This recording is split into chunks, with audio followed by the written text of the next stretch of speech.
I'm sharing this because way too many of my friends have come to me to ask me how to help them improve their deteriorating eyesight.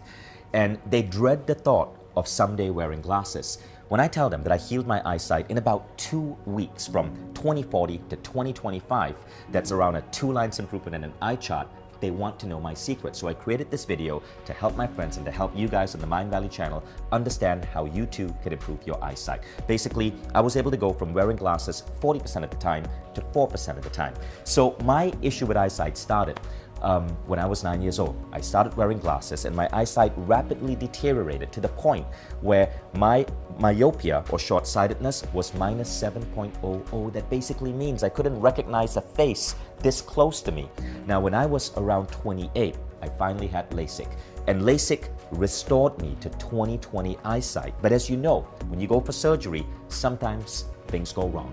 That's what happened with my LASIK surgery. Basically, it went awry in my left eye, and this left me with astigmatism. Over the next 12 years, my left eye started getting worse and worse, and then my right eye decided that it too had to deteriorate to catch up with my left eye. And 12 years after my LASIK, I found that I needed glasses once again.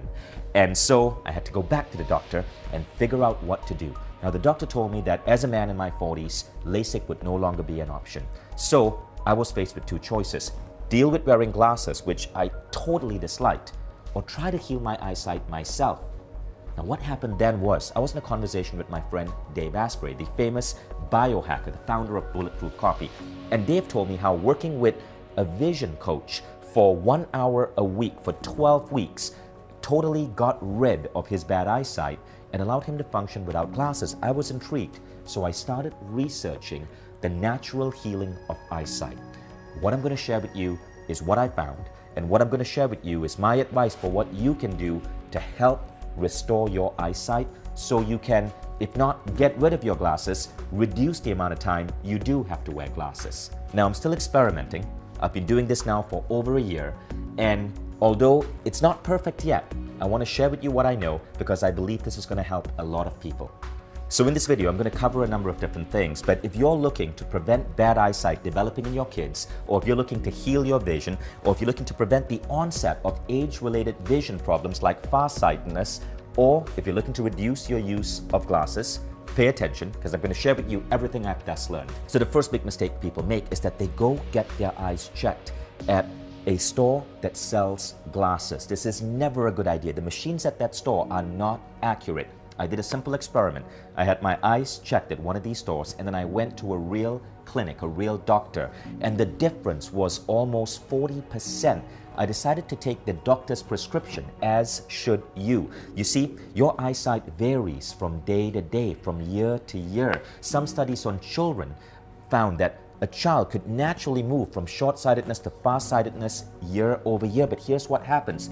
If you pick that particular slice of time where your eyesight is, say, 0.25, and you go to an optician and you get glasses for that, it locks you in. The glasses become a crutch.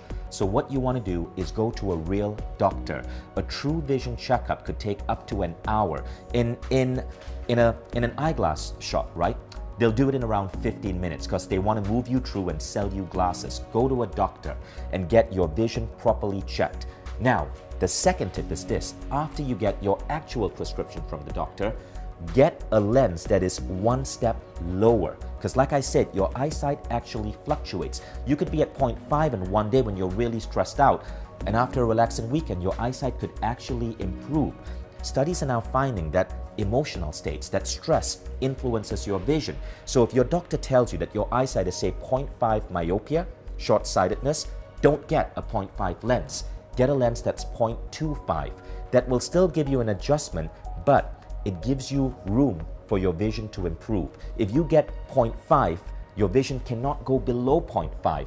It has to get worse. So what's happened is you've effectively created a crutch. You've created a barrier to your vision getting better. So always go one step below. So this was the first thing that many vision therapists recommend. And this was one of the tools I used to get my short-sightedness from 0.75 to 0.25, which pretty much means I don't need glasses most of the time. Now, the next thing you want to do is that you want to install a basic eye chart in your home. So I have something like this on the door of my study. William Horatio Bates, who lived in the early part of the 20th century, did a study on school classrooms. He would hang an eye chart on a pillar in school classrooms. And what he found is that in classrooms where kids had that eye chart and the teachers were trained to get the kids to go and just look at the chart and see how far they could read once a week, the amount of cases of nearsightedness was dramatically reduced. At the beginning of that period, 6% of the children were nearsighted. By the end of the year, only 1% were nearsighted. Now, because of the success in this one school, the system of using an eye chart in classrooms was introduced to all schools in Grand Forks, North Dakota, where Bates worked. These schools used charts continuously for 8 years with as many as 2,000 school children.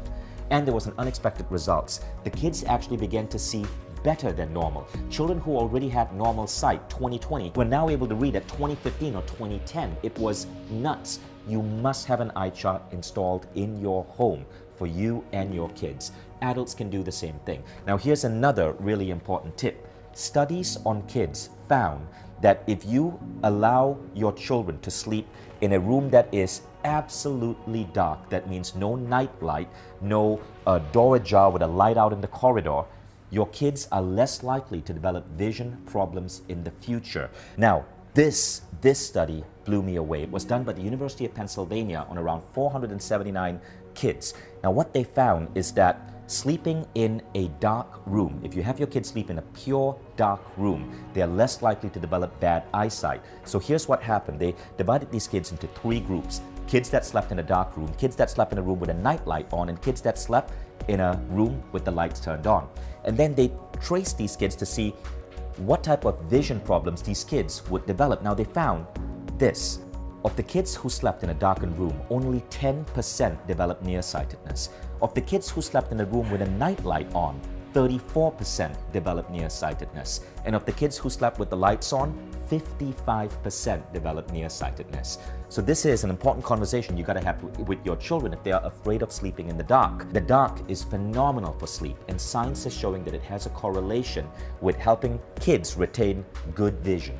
Now, the final tip is this: hire a vision coach or take an online vision course. There are numerous vision courses out there. I've been experimenting with many of them. I even have a vision coach who has helped me. We've spent around 5 hours together, and the results have been really, really, really promising. Now, a course means you got to have the discipline to do it yourself. Typically, you got to do these courses every day. If you do a vision coach, you'd spend an hour with them a week, and then you'd spend around 5 minutes a day going through the exercises that they prescribe.